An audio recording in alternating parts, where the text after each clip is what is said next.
ನೋಡು, ನನ್ನ ತಂಗಿ ಕೊಟ್ಟ ಮಾತುಗೋಸ್ಕರ ನೀನು ಇಲ್ಲಿರ್ಬೇಕು ಅಂತ ನಿನ್ನನ್ನು ಕೇಳ್ಕೊಳ್ತಿಲ್ಲ ನಾನು. ಈ ಮನೆ ಮಗಳಾಗಿ ಈ ಕುಟುಂಬದಲ್ಲಿ ಎಲ್ಲರ ಜೊತೆನೂ ಬೆರ್ತು ಹೋಗಿದೀಯ ನೀನು.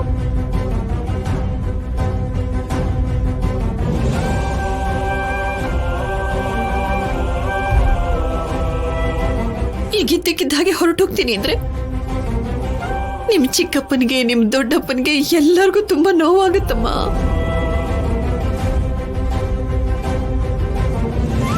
ಈ ಅತ್ತಿಗೆ ಯಾಕೆ ಬಿಡ್ತಾನೆ ಇಲ್ಲ ಪಾರ್ವತಿ? ಅವಳು ಹೋದ್ರೆ ಯಾರಿಗೂ ದುಃಖ ಆಗಲ್ಲ, ಅತ್ತಿಗೆ ಒಬ್ಳಿಗ್ ಬಿಟ್ಟು. ಆ ವಿಷಯ ಅವ್ರಿಗೆ ಅರ್ಥ ಆಗ್ತಿಲ್ವಲ್ಲ. ದೊಡ್ಡಮ್ಮ, ನಾನು ಹೊರಟೋಗ್ಬೇಕು ಅಂತ ನಿರ್ಧಾರ ಮಾಡಿದ್ದೀನಿ. ನನ್ನ ಕೋರಿಕೆ ಗೊತ್ತಾದ್ಮೇಲೆ ದೊಡ್ಡಪ್ಪ ಕೂಡ ಅಪ್ಪನ ಬರೋದಕ್ಕೆ ಹೇಳಿದಾರಲ್ವಾ. ಅಪ್ಪ ಬರ್ತಿದ್ದ ಹಾಗೆ ನಾನು ಹೊರಡೋದು ಕನ್ಫರ್ಮ್.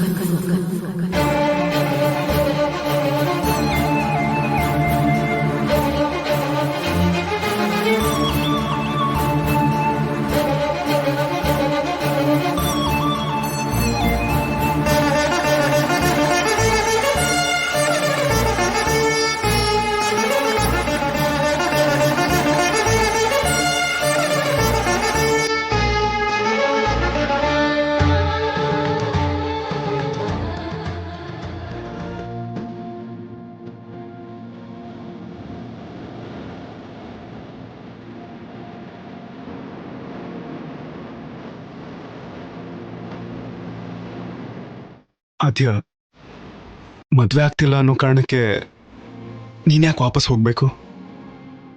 ಇಲ್ಲೇ ಇರ್ಬೋದಲ್ವಾ? ಅಂದ್ರೆ ನಾನು ನನಗೋಸ್ಕರ ಇಲ್ಲಿರು ಅಂತ ಹೇಳ್ತಿಲ್ಲ. ಅತ್ತೆ ನೋಡ್ದೆ ಅಲ್ವಾ, ನೀನ್ ವಾಪಸ್ ಹೋಗ್ತೀಯ ಅಂತ ಎಷ್ಟು ನೋವು ಅನುಭವಿಸ್ತಿದ್ದಾರೆ. ಅದಕ್ಕೆ ಅತ್ತೆಗೋಸ್ಕರ ಇಲ್ಲೇ ಇರು ಅಂತಿದ್ದೀನಿ.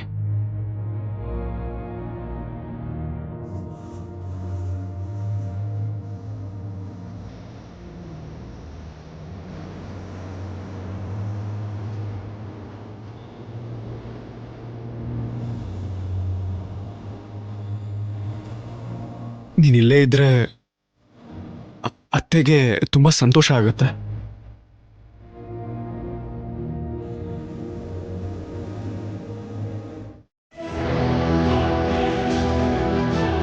ಹೌದು. ನನಗೋಸ್ಕರ ನೀವ್ ಕಾಯ್ತಾ ಇದ್ದೀರಾ ಸರ್?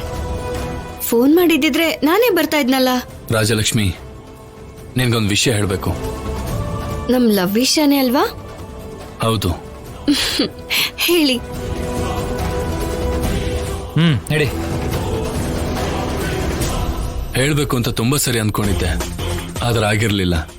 ಅದಕ್ಕೆ ನಾನು ನಿನಗೆ ಏನ್ ಹೇಳ್ಬೇಕು ಅಂದ್ಕೊಂಡಿದ್ನೋ ಅದನ್ನೆಲ್ಲ ವಿವರವಾಗಿ ಈ ಲೆಟರ್ ಬರೆದಿದ್ದೀನಿ.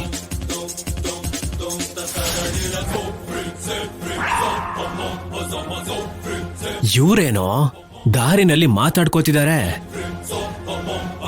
ನಿನ್ ಜೊತೆ ಮಾತಾಡ್ಬೇಕಾಗಿರೋ ನಿನಗ್ ಹೆಂಡತಿ ಆಗೋಳು ಅವನ್ ಯಾರ ಜೊತೆನೋ ಮಾತಾಡ್ತಿದ್ದಾಳೆ. ಅವನಿಗೆ ಎಷ್ಟೇ ಹೇಳಿದ್ರು ಅವನು ಬುದ್ಧಿ ಕಲಿತಾ ಇಲ್ಲ. ಈ ಲೆಟರ್ ಯಾಕೆ ಸರ್? ನೇರವಾಗಿ ಏನ್ ಹೇಳ್ಬೇಕು ಅನ್ಕೊಳ್ತಾ ಇದ್ದೀರೋ ಹೇಳಿದ್ರೆ ನನಗೆ ಕೇಳಕ್ಕೂ ಚೆನ್ನಾಗಿರತ್ತಲ್ವಾ? ಇದನ್ನ ಹೇಳೋದಕ್ಕೆ ಕಷ್ಟ ಆಗುತ್ತೆ, ಓದೋದಕ್ಕೆ ಸುಲಭವಾಗಿರುತ್ತೆ. ಅಂಥ ವಿಷಯ ಏನಿದೆ ಸರ್? ಇದನ್ನ ಓದಿದ್ರೆ ನಿಂಗೆ ಗೊತ್ತಾಗುತ್ತೆ. ಮನೆಗೆ ಹೋಗಿ ಕಾಮಾಗಿ ಇದನ್ನ ಓದು.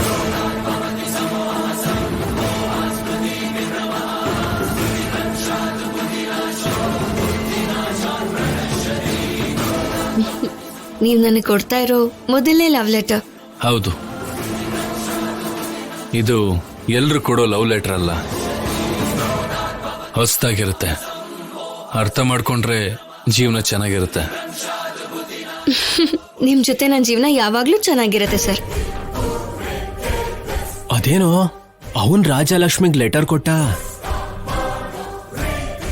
ಲವ್ ಲೆಟರೇ ಆಗಿರುತ್ತೆ. ಇವಾಗ ಎಲ್ಲರೂ ಫೋನು ಚಾಟಿಂಗು ಮಾಡ್ತಿದ್ರೆ ಇನ್ನು ಇವ್ರು ಲೆಟರ್ಸ್ ಬರೆಯೋ ಮಟ್ಟದಲ್ಲೇ ಇದ್ದಾರ. ಇನ್ನೀವನೊಂದು ಸುಮ್ಮನೆ ಬಿಡಬಾರ್ದು. ನಾನು ಎಷ್ಟೇ ಹೇಳಿದ್ರು ರಾಜಲಕ್ಷ್ಮಿ ಹಿಂದೆ ಸುತ್ತೋದನ್ನ ಇನ್ನೂ ಬಿಟ್ಟಿಲ್ಲ ಇವನು. ರಾಜಲಕ್ಷ್ಮಿ, ನಿನಗೆ ನಾನು ಏನು ಹೇಳಬೇಕು ಅಂದ್ಕೊಂಡಿದ್ನೋ ಅದನ್ನೆಲ್ಲ ಲೆಟ್ರಲ್ಲಿ ಕ್ಲಿಯರ್ ಆಗಿ ಬರ್ತಿದ್ದೀನಿ. ಏನ್ ಬರ್ದಿದ್ದೀರೋ ಅಂತ ಓದೋದಕ್ಕೆ ಕಾಯ್ತಾ ಇದ್ದೀನಿ ಸರ್. ಇರಿ ಸರ್, ಈಗ್ಲೇ ಓದ್ತೀನಿ. ಏ ರಾಜಲಕ್ಷ್ಮಿ, ಬೇಡ, ಇವಾಗ ಬೇಡ. ಅದ್ಯಾಕೆ ಸರ್, ನೀವ್ ಹಾಗೆ ಹೆದರ್ಕೋತಾ ಇದ್ದೀರಾ? ಆ ಲೆಟರ್ನ ನೋಡಿ ನೀನಿಲ್ಲಿ ದೊಡ್ಡ ರಾಧ ಅಂತ ಮಾಡಿದ್ರೆ, ಹೀಗೆ ಎಲ್ ಬೇಕಲ್ಲಿ ಓದೋ ಲೆಟರ್ ಅಲ್ಲ ಅದು. ನಮ್ಮಿಬ್ಬರ ಜೀವನಕ್ಕೂ ಉಪಯೋಗ ಆಗೋ ಲೆಟರ್. ಅದಕ್ಕೆ ಮನೆಗೆ ಹೋದ್ಮೇಲೆ ಕಾಮ ಕುತ್ಕೊಂಡು ಆಗ ಆ ಲೆಟರ್ನ ಓದು.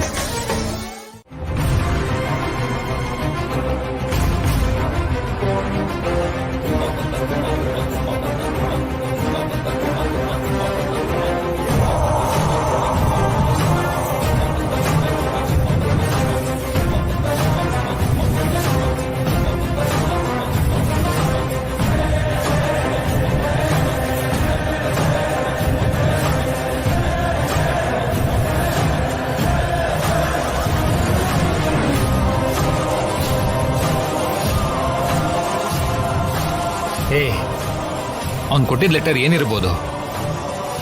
ಇನ್ನೇನಾಗಿರತ್ತೆ, ಲವ್ ಲೆಟರೇ ಆಗಿರತ್ತೆ.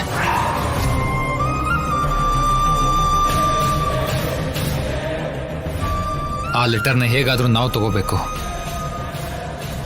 ಯಾಕೆ? ನಾನ್ ಮದುವೆ ಆಗ್ಬೇಕಿರೋ ರಾಜಲಕ್ಷ್ಮಿ ಅವನ ಜೊತೆ ಪ್ರೀತಿ ಅಂತ ಸುತ್ತೋದನ್ನ ನೋಡೋಕ್ಕಾಗದೆ ಸಾಯ್ತಾ ಇದ್ದೀನಿ.